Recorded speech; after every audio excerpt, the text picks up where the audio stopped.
Saya lanjutkan kepada narasumber yang berikutnya, yaitu Ibu Dr. Amalia SAG MA. Kepada Bu Amalia.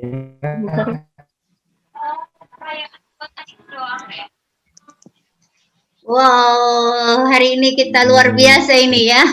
Tadi sudah ada pembahasan tentang bagaimana trik membuat buku, kemudian juga ada pembahasan membuat opini, dan pembahasan membuat jurnal.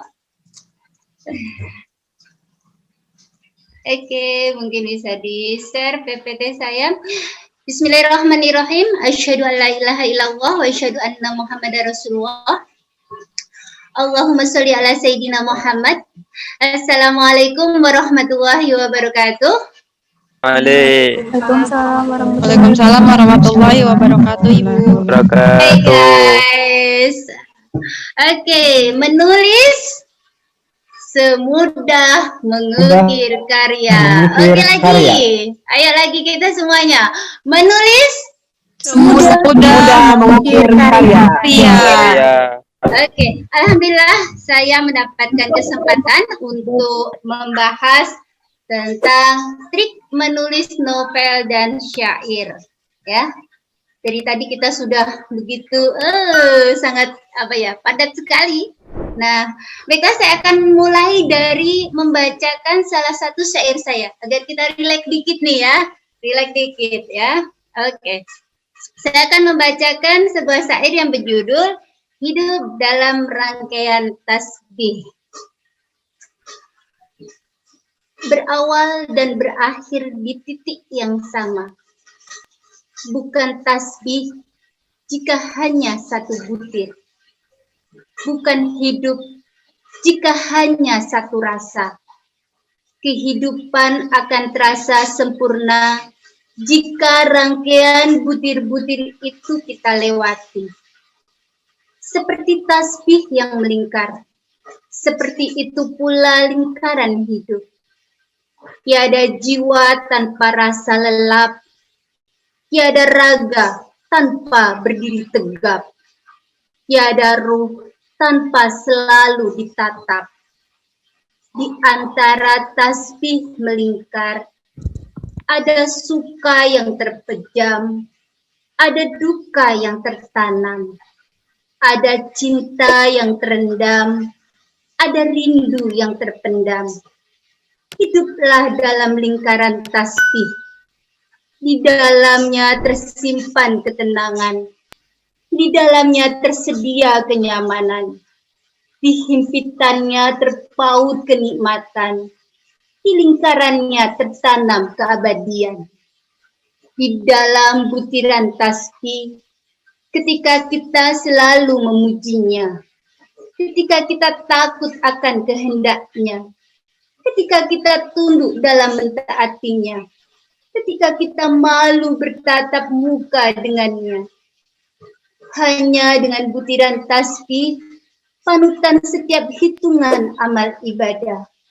Tauladan setiap jejak berjalannya langkah, pedoman setiap kita merentangkan sajadah, penuntun setiap kita mengemban amanah. Begitulah tasbih melingkar. Bersama kita berbagi rasa, bersama kita berbagi cinta. Dari Allah awal kita datang, kepada Allah akhir kita kembali. Are. Oke, kita akan masuk pada mudah-mudahan bisa menghibur syair saya. Kita akan masuk pada materi. Next Kak Re. Oke, Kak Re, PPT-nya. Ya, dalam menulis novel, ya, ini yang harus kita pahami adalah yang pertama. Sudah di-share, Bu? Ya, soal sasaran.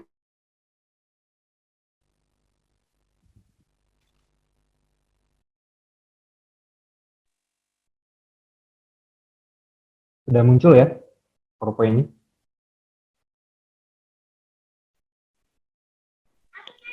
Muncul, Kak.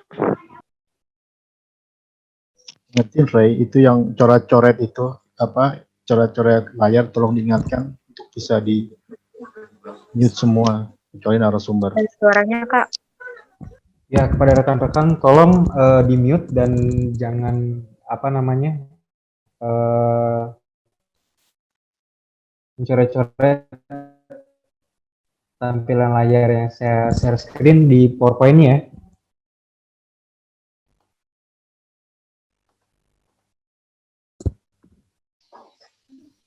Halo. Halo. Ya. Halo. Hai, Bu Iya, Amalia. iya Bu. Oke, PPT-nya mati sendiri. Karena kebetulan hujan di sini. Ada yang coret-coret, Bu, nakal itu. Ya, tadi ada dua unsur ya, unsur membuat novel, yaitu unsur intrinsik dan ekstrinsik. Unsur ekstrinsik adalah dari latar belakang penulis itu sendiri, ya, latar belakang penulis itu sendiri. Kemudian unsur dari intrinsik adalah dari seluruhnya novel ini sendiri, ya. Nah, apa sih yang harus kita lakukan untuk membuat novel? Yang pertama adalah menentukan tema, ya, tema. Tema ini terserah kepada penulis, ya, kepada narator. Mau tema romantis, ya, mau tema misteri. Kalau romantis itu kayak kita terkenal tuh ayat-ayat cinta, gitu kan? Atau misteri, atau fantastis, gitu kan? Atau komedi dan lain sebagainya. Itu terserah dari penulis. Kemudian dari tema tadi kita tentukan idenya nih, ide yang judulnya itu apa. Nah, itu dalam tema. Jadi yang tadi sasaran, setelah sasaran kita harus fokus pada tema apa yang akan kita ambil, kemudian kita judul. Jadi kita bikin coret-coretan itu ya. Nah, pada tokoh nih, tokoh dan karakter, kita harus paham bagaimana sih karakter yang harus dipersiapkan untuk membuat novel, ya. Nah, bagaimana sih karakter yang harus dipersiapkan? Yang pertama, karakter itu harus kuat, ya. Apa karakter yang kuat? Yang pertama, memiliki nilai moral di situ. Yang moral itu ada bisa yang baik dan buruk ya. Nah, kemudian yang kedua adalah karakter itu memiliki cacat. Jadi tidak ada orang yang sempurna gitu kan. Jadi kalau tidak memiliki cacat, dia sudah cantik, kaya raya, baik hati, tidak sombong, komplit gitu kan. Itu malah justru menjadikan, wah memang bidadari gitu kan. Itu malah justru terlihat hilangnya sebuah karakter gitu kan. Nah, kemudian yang ketiga adalah adanya ciri khas. Ciri khas ini bisa berupa ciri khas fisik atau perwatakan, ya, ciri khas fisik atau perwatakan. Kemudian ada relatable, ada hubungan di antara keduanya itu. Kemudian karakternya itu benar-benar terlihat manusia, ya, terlihat manusia. Jadi yang tadi saya katakan jangan sampai tidak memiliki cacat sama sekali gitu kan. Nah, ini sudah berbeda kalau itu. Nah, kemudian pada jenis karakter ini bisa berbentuk protagonis ya, yaitu tokoh utamanya, kemudian antagonis. Antagonis ini adalah tokoh yang menghalangi tokoh utama ya. Jadi itu kemudian ada tritagonis yaitu figuran. Nah, di sini kita lihat. Jadi kita bisa poin-poinkan apa sih yang harus kita tulis untuk sebuah tokoh-tokoh yang ada di novel saya itu apa gitu. Itu harus dipersiapkan. Kemudian yang ketiga adalah plot. Plot itu adalah rancangan.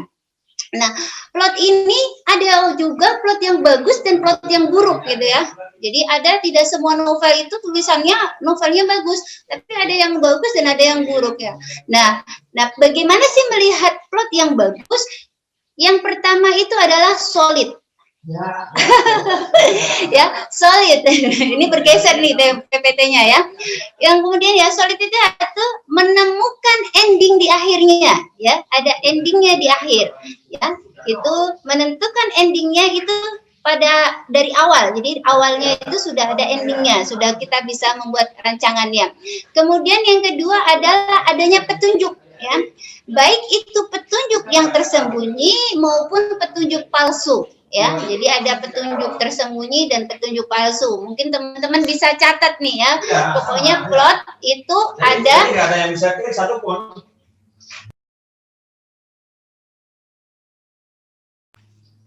Ya, Plot yang tersembunyi ya tadi ya. Ya, ada petunjuk tersembunyi atau petunjuk palsu itu dalam rancangannya.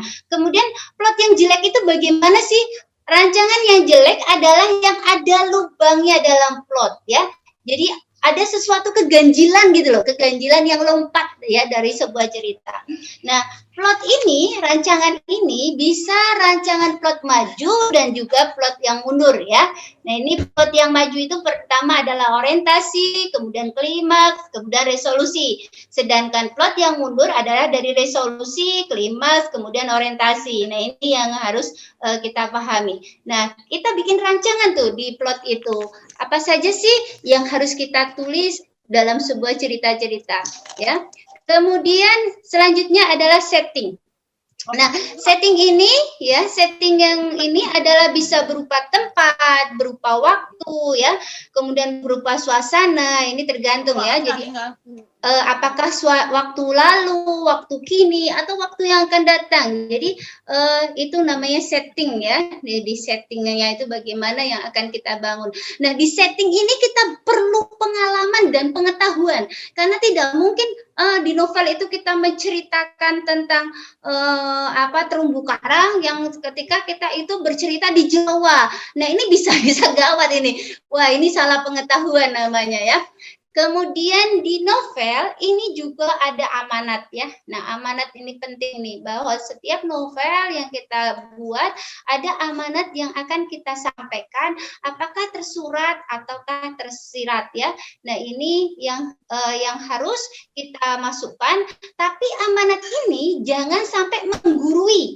Jangan sampai kita menggurui, seakan-akan kita yang benar loh dalam amanat itu, atau kita memberikan amanat yang tidak realistis dibaca atau dipahami oleh pembaca gitu. Oh, ini kan sesuatu hal yang tidak mungkin gitu kan. Ya, itu juga tidak diperbolehkan. Kemudian gaya bahasa. Gaya bahasa ini bisa formal, bisa informal, dan juga bisa majasi atau kiasan. Nah, gaya bahasa ini akan berhubungan dengan dialog yang akan kita ciptakan dalam novel ini ya. Bagaimana sih membuat dialog gitu ya? Apa yang dibicarakan gitu yang di situ di dialognya? Apa yang dibicarakan? Apakah dialog ini penting ataukah dialog ini basa-basi? Nah, ini kita harus paham ini. Kemudian yang kedua adalah ciri khas. Ciri khasnya dalam dialog.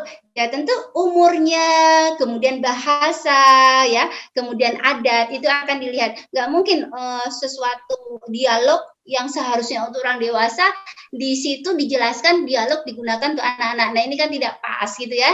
Nah, ini harus dipahami, oh dialog ini masuk ke sini, ya, dialog ini masuk ke sini. Nah, pada ciri khas dialog ini nanti akan terlihat, oh tokoh A itu biasa menggunakan kata-kata aku, gitu kan.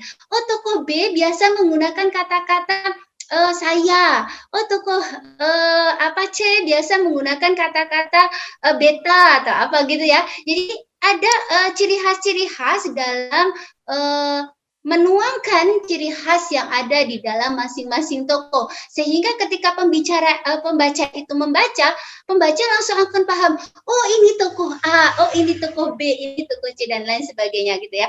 Kemudian tanda baca ya. Kemudian yang ketiga adalah variasi ya, gaya bahasa, variasi. Nah, variasi itu bermacam-macam. Bisa menggunakan kata gitu kan, bilang, gumam, gerutu, tergantung variasi dari narator atau penulis itu sendiri. Silakan gitu, apa saja. Ketika kita menulis ya di dalam novel itu, perhatikan tanda baca. Jangan sampai itu pertanyaan nanti dikasih tanda seru. Jangan kemudian dikasih titik-titik yang panjang sekali ya. Seakan-akan mengajak pembacanya itu wow gitu kan. Nah, itu jangan sampai seperti itu ya. Nah, kemudian dalam membuat proses ini kita memang benar-benar harus mengasah pemikiran kita, rasa kita yang lebih dalam lagi. Bagaimana sih ketika diriku ini, ya diri saya ini seorang penulis memahami orang lain ketika menjadi sebuah karakter A gitu kan. Nah, ini yang harus kita pahami. Kemudian sudut pandang. sudut pandang ini adalah dari naratornya ya, dari penulisnya itu sendiri. Nah, ada novel yang sudut pandangnya itu tetap ya, seperti novel yang Harry Potter, kemudian Ayat-Ayat Cinta. Ada juga yang sudut pandang penulisnya itu berubah-ubah ini ya, seperti novel Nova ya, berubah sikap ya per buku, dari buku ke buku itu kan berubah itu karakter dari sudut pandang penulisnya. Ada juga yang Kagero Doze ya, berubah setiap bab ya.